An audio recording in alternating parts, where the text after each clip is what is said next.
Усім прывітанне, гэта жывы эфір Еўрарадыё, мяне завуць Маша Калеснікава. Зараз тут мусяць па сутнасці быць музыканты, і мы мусім іграць нейкую музыку ў межах музычнай рубрыкі «Такога вы не чулі», але я сёння вырашыла, што у нас сёння будзе іншае «Такога вы не чулі». Сёння у нас Мікіта. Прывітанне, Мікіта. Добрый дзень. І зараз ён проста вам распавядзе тое, чаго вы яшчэ не чулі. Натуральна, што тэма сённяшняя наша тычыцца падзей мінулага тыдня, падзей прэзідэнцкіх выбараў і таго, што адбывалася далей. Мікіта, чаму вы вырашылі сёння да нас прыйсці? Потому что мне не понравилось то, что говорят про нас на телевидении. Это миновито? Да, то есть это первое. То есть потому что я вижу, что нас просто не хотят слышать. Ну, власти в первую очередь. Поэтому я здесь. Наверное, еще потому, что мне немного обидно, в принципе, за то, что происходит в стране. И, наверное, потому что не все равно. Глупо отрицать, что мне сейчас действительно страшно. Не так страшно, как мне было тогда, 9 числа. Да, на Стелле. Но мне действительно страшно. Но, тем не менее, я здесь. Почему? Потому что смотришь на Координационный совет, на Колесникову, на Латушко и понимаешь, что им наверняка тоже страшно, но они все равно что-то делают. Я просто не могу этого не делать. То есть у меня такая позиция. Слухайте, наколькі я ведаю, 9 жніўня на Стелі у вас трапила 5 гумовых куль. Да, резиновые пули, 5 штук, и около ноги взорвалась светошумовая граната. Из-за этого до сих пор на ухо я слышу не очень хорошо. Угу. Вот. Добра, самое звычайнае пытанне, што вы рабілі, чаму вы выйшлі на Стелу ў той дзень? Надо немножко откатить назад и, так сказать, вспомнить день, когда арестовали Виктора Бабарика. То есть это тот человек, который стал для меня лично спусковым крючком. Это было еще относительно мирное, спокойное время. Мы все ходили, показывали сердечко. Вот это, точнее, этого еще не было, этого даже еще не было, да. Но мы все были такие радостные, веселые, вот выборы и прочее, и прочее. Ну, то бок, это был ваш кандидат. Да, это был мой кандидат. И этот мой кандидат, его просто берут и арестовывают. То есть я понял, что все, я так жить не могу, я хочу действительно что-то менять, хочу что-то делать, потому что мне в этой стране жить. Поймите, я не тот человек, которому нечем заняться. То есть мне 24 года, я работаю фитнес-тренером, у меня несколько своих проектов. У меня все хорошо на самом деле, но я просто понимаю, что то, что сейчас происходит, это, по сути, у нас воруют будущее. Воруют нашу, так сказать...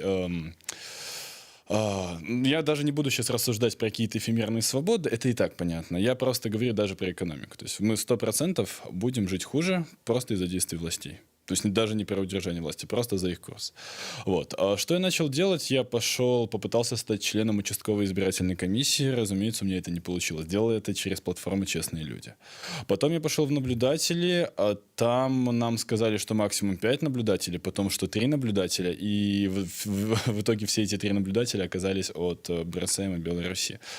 То есть уже в тот момент я понял, что власть просто не хочет нас слышать. Ей просто все равно. Это вот моя позиция, которую я понял в тот момент. Вот сейчас мы плавно подходим к 9 числу. 9 число я прихожу на избирательный участок свой. Там получается, что протоколы не вывешиваются, людей очень много, члены комиссии, за ними переехал микроавтобус, и там... Это часом не на Усходней улице, вот там некая такая подобная была ситуация? Нет. Я лично ОМОНа не видел, да, то есть я лично ОМОНа не видел, потому что я понял, что то есть там ОМОН, я, по крайней мере, говорят, что переезжал, но я этого не видел. Говорили, что просто переехал бусик, но я понял, что уже стоять просто смысла нету, и я поехал в центр. Почему я поехал в центр? То есть, во-первых, с какими мыслями я поехал? Я поехал не участвовать в каких-то массовых беспорядках. Я поехал не для того, чтобы подвергать опасности конституционный строй. То есть, таких мыслей не было. Я поехал просто потому, что меня не услышали. Мой голос, непонятно что с ним. И я четко вижу и ощущаю, как молодой гражданин этой страны, что меня обманывают. Вот я пошел поэтому. Меня обрадовал тот факт, что так пошло очень много людей, потому что людей было действительно много. И вот тут уже начинаются, так сказать, основные моменты. Когда мы оказались на Стелле, нас было... Я был в стороне Бикса. Не очень хорошо ориентируюсь в той местности. В общем, где магазин Бикс, я вот находился там. Что там было? Там было много людей. Там самое страшное, что сделали протестующие, это вышли на проезжую часть и перегородили ее сцепкой. Мы ни на кого не нападали, ни в кого ничего не кидали. У меня с собой из оружия был флаг и 4 яблока. Вот, все. 2 из них я съел, одно отдал человеку, познакомились там. И вот самое страшное, что он сделал, он кинул яблоком в милицию. Не знаю, насколько это... Наверное, это нападение на сотрудника, да? Но это вот самое страшное, что было. И кто этот человек, разумеется, я не знаю, я его не видел. То есть, в плане мы с ним в маске был, дал ему это яблоко, он его кинул. Вот. Такой момент. Что происходило дальше? Дальше в нас начали стрелять. Сначала одиночными. Вот тогда первый раз мне попали в ногу, то есть, разумеется, мы никуда не побежали. Вот. В сенсе, вы не сбегли? Нет, конечно, нет. Мы были настроены решительно в рамках того, что мы были возмущены. Вот я говорю за себя, я был возмущен. Я был возмущен, что ко мне так относятся. По поводу лозунгов. Никаких оскорблений не было. Мы ничего не кричали, никак плохого. Мы кричали «Опусти щиты, милиция с народом». 2 момента мы кричали. Вы верили в то, что вы кричите? Да, честно, 9 числа я в это верил. У меня было столько иллюзий, мне казалось, что там находятся такие же люди, как я, которых тоже все это надоело. Так? Да, по ту сторону. Которым тоже это все надоело, которые тоже видят то, что происходит, и понимают, что это неправильно, некрасиво, бесчестно и прочие нелицеприятные эпитеты, да? Вот. Что было дальше? Дальше мы увидели первую кровь. В нас въехал со спины автозак. Как это было? Перед нами стоит шеренга сотрудников правопорядка, ОМОНовцев. Или кто это был, я не знаю. То есть ребята со щитами и в черной форме. Там было несколько автозаков, их было немного, человек 100, даже меньше, около 80 может быть. И на самом деле, если бы у толпы было бы действительно желание их там порвать, в тот момент это вопрос просто одной яростной атаки. Это правда. Но мы были настроены исключительно мирно, у нас не было оружия, мы не были вооружены. И я думаю, что все, кто там был, это 7-10 тысяч свидетелей, могут это подтвердить. Никаких коктейлей Молотова, подручных средств не было. И в это время со спины, то есть на нас не спереди наехал, со спины к своим решил прорваться автозак. Он не объехал толпу по другой какой-то улице, он не свернул, хотя наверняка у него была такая возможность, там было отличное ответвление, по которому можно было заехать с другой стороны. Вот, он поехал со спины. Что тогда было? Он проехал, въехал в толпу, остановился и потом еще больше ускорился. На моих глазах 3 человек сбило. Я видел это своими глазами. Видел 2 пострадавших после этого. То есть один, я не знаю, может он встал, отошел, может еще что-то, может его просто, так сказать, скоро унесли. Я не знаю, куда он делся, но вот я видел 2 людей, у одного была раздроблена пятка, море крови на проезжей части. Другой просто лежал без сознания и дергался в конвульсиях. Вот это то, что видел я. Потом по ОНТ скажут, что мы были вооружены и пытались залезть в автозак. Так вот, я хочу сказать, что это неправда. Никуда мы не пытались влезть, ничего мы не делали, ни на какой автозак мы не прыгали. Это видно. Я уверен, что если посмотреть материалы журналистов, это видно. Мы были настроены мирно. Вот. Единственное, что люди схлынули перед автозаком, когда, то есть он начал газовать. То есть и кто успел отскочить, тот успел. То есть я успел отскочить, хотя, опять же, я на него не прыгал как такой. То есть на меня показательное задело, прилетело в плечо. Вот. Тогда толпа, разумеется, это ярость. Мы подались вперед, начали лететь светошумовые, пока еще перед нами на проезжую часть, мы откатили назад. Даже тогда мы кричали «Милиция с народом», несмотря на то, что уже полилась первая кровь. Потом продолжилась, у меня уже это немного смешалось, стрельба резиновыми пулями, пока еще одиночными. Вот по нам начали стрелять. А люди все равно стояли, никто никуда не убегал. А потом к ребятам переехало подкрепление, приехал водомет, переехало несколько дополнительных машин, и уже несколько сот человек переехало, и уже эта толпа, органов правопорядка, так называемых, начала наступать на нас. Мы, разумеется, отступать не стали, потому что мы настроены мирно, но что же с нами может такого случиться, чтобы там прямо творить такое, да? Разумеется, перед этим не сказали никаких, как это должно быть, нас должны были предупредить, вы собираетесь несанкционированно, будьте добры, разойдитесь, то есть ничего этого сделано не было. Что пошло дальше?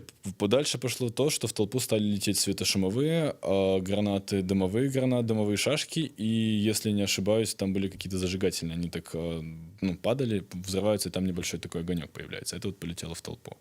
Я не знаю, можно ли стрелять резиновыми пулями очередями, но у меня очень быстро подряд прилетело оставшиеся 4 пули. 3 в ногу и 1 в корпус. Вот. Мне повезло, что это было на излете, и ну, было неприятно. Самая неприятная травма во всем этом процессе — это, конечно же, взрыв светошумовой гранаты около ноги. Вот тогда я словил легкую контузию, и то есть гул в ухе у меня не проходил 4 дня, даже сейчас я слышу не очень хорошо. Але вам ну, удалося быць незатрыманым пры гэтым пры ўсём. Вы Да, былі ж меня не схватили, да там никого не схватили, потому что наши органы правопорядка прекрасно понимают, что когда перед тобой стоит 7 тысяч человек, сложно кого-то схватить. Схватить можно одиночных людей, которые гуляют по улице, которые, как правило, даже ни в чем не виноваты, это правда. То есть, ну, это действительно так. Вот. После этого нас стали теснить, разумеется, мы не побежали. Начали медленно отступать. Напевно, вам было больно і не ведаю. Было больно, меня перевязали там же. Я еще не осознавал, что у меня такие, ну, достаточно А хто вас перев'язував? травмы. А я не знаю, кто. Какой-то человек, у него был с собой бинт и перекись. Это вот все, что мы были. Мы уже не кричали ничего. Это правда. Мы уже ничего не кричали. Мы не кричали «милиция с народом». Тогда вот мы поняли, что они не с народом. Вот. И, ну, вот после этого мы начали отступали по улице. И мы сместились уже на ту дорогу, которая не была перекрыта, скажем так. Вот. После этого мы начали, ну, то есть плавно отступать. Я уже понял, что мне становится не совсем хорошо, и надо бы мне уже отправляться домой. Вот. И, ну, собственно, домой я отправился. Получилось поймать машину и ну, то есть, так сказать, отъехать к себе домой. Вот. Там нас село несколько человек, мы поехали домой. Як успрынялі бацькі тое, што вы прыехалі дадому паранены? Они были в шоке. Они не понимали, что происходит. То есть они были шокированы. Ну тады ж яшчэ, відаць, інтэрнэта не было паўсюль, Не было ніхто ничего, не ведаў, и што у них были адбываецца. тоже иллюзии еще на тот момент, как и у меня, наверное, что наша власть не настолько кровожадная. Вот, скажем так. То есть тогда это тот день, 9 число, когда и наши иллюзии были просто рассыпаны. Повторно было не очень приятно, ну, ожидаемо, но не очень приятно слушать то, что сказали про нас по телевизору, то, что сказал наше доблестное МВД. Оно сказало, что мы были вооружены и пытались этот автозак захватить. Что мы на него прыгали, там начали бить стекла и так далее. Что наглая ложь, это неправда, и есть куча свидетелей. Вот. Лично я считаю, что вот все события, которые следовали потом, все вот, это мое мнение, я ни к чему не призываю, но они просто показывают, что в Беларуси нет никакого верховенства права, это просто пустой звук. На данный момент 19 число, как вы думаете, сколько дел возбудил Следственный комитет или Генеральная прокуратура по факту? Даже не мои мелочи, это ерунда. По факту избиений, по факту пыток, по факту преступлений против человечества. Как вы думаете, сколько? Ваше предположение? Слухайте, не здається... 0, я вам скажу, конечно. 0, ни одного, то есть его просто нет. Как будто ничего не случилось. То есть у нас просто и куча избитых, непонятно сколько трупов, но это кому это интересно, правда? А вот обвинить людей, что мы там, блин, чуть ли не фашисты, и нам всем платят по 30 рублей за участие в вечере. Так, на секундочку, я за тренировку беру, я тренер, я за тренировку беру $10. Вы реально думаете, что я пойду куда-то воевать за 30 рублей вечер, подставляться под пули? Вы серьезно? Ну, то есть, мне надо платить сколько? $3000? И то, я вам скажу, что я бы, ну, то есть, такой вопрос. То есть, Давайте смешно просто. я нагадаю, што гэта рубрика «Такого вы не чулі», але сёння мы не спяваем і не граем. Сёння мы размаўляем з Мікітай, які распавядае вось пра тое, як ён перажыў вось мінулы тыдзень і гэтыя складаныя дні. Слухайце, вы заўсёды былі настолькі палітычна актыўным, скажам, вось гэтая грамадзянская свядомасць, калі вы зразумелі, што вось вы хочаце нічога іншага? Мне очень за это стыдно, но, конечно, нет. А мне, как и любому человеку, есть что терять. Мне, как и любому человеку, страшно. Как и любой человек, я очень не хочу подставляться по глупости там, и, ну, вы понимаете, то есть, да, вот я этого не хочу. И, как я уже сказал, ехать сюда мне было действительно страшно. Вот, я не шучу, мне было гораздо страшнее, чем там, потому что, ну, просто страшно. Вот. Но то, что сейчас делают с моими гражданами, то, что делают сейчас с нашим народом, то, как об нас вытирают ноги, это... Я этого простить не могу. Тут уже, ну, то есть на второй план отходит все. Действительно все. Я не знаю, что будет дальше, я не знаю, как будет себя вести власть, что у нас будет, но я знаю точно, что жить так, как раньше, я больше не могу, не хочу. Молчать и просто прятаться я тоже не хочу. Хочу действительно... Ну, я в своей деятельности всегда задавался вопросом, какую пользу я могу принести людям. Вот я всегда, когда что-то делал в работе, в каких-то делах, я задавал себе такой вопрос. Сейчас, мне кажется, каждый человек, он понемножку, ну, неважно насколько, но он может приносить какую-то пользу. Вот, собственно, я этим и занимаюсь. Гэты тыдзень вось пасля таго, як з вами ўсё это здарылася, пасля таго, як вы адляжаліся, чым вы займаліся весь гэты тыдзень? Разумеется, я восстанавливался после всех этих событий. Ни о какой работе в речи просто не шло, потому что было не до работы. Ни мысленно, ни физически. Я плакал. Я плакал, потому что про Окрестина я услышал. Я лежал на кровати, листал эти новости. Разумеется, как и любой здравомыслящий человек, обход блокировок интернета. Ну, думаю, все это уже умеют делать, да, даже бабушки. И у меня есть знакомые журналисты, которые про Окрестина мне рассказали на день раньше. Они рассказали мне, что там творилось. Я узнал это из первых уст, и у меня были мысли, господи, неужели Караев и вот его эти силовики, они, их будут признавать героями. Читаю новости, вижу, что парламент одобрил действия МВД. То есть, что они типа действовали правильно и в рамках закона. Да, и, то есть у меня у взрослого парня просто слезы на глазах из-за всего этого. Потому что я ничего сделать не могу, весь израненный. Около моего дома взрываются светошумовые гранаты, людей бьют, и, то есть, даже если бы я и мог, то... Да какой, то есть, то вряд ли я что-то могу сделать, несмотря на всю свою силу, понимаете, да? Вот. Такие мысли были. Гэта Мікіта. Ён 9 числа атрымаў 5 гумовых куль, і у яго нагі узарвалася светла-шумовая граната. У яго зараз ёсць праблемы са слыхам. Мікіта проста сёння да нас прыйшоў, каб распавесці, што ён думае наконт таго, што адбываецца. Дзякуй вам вялікі.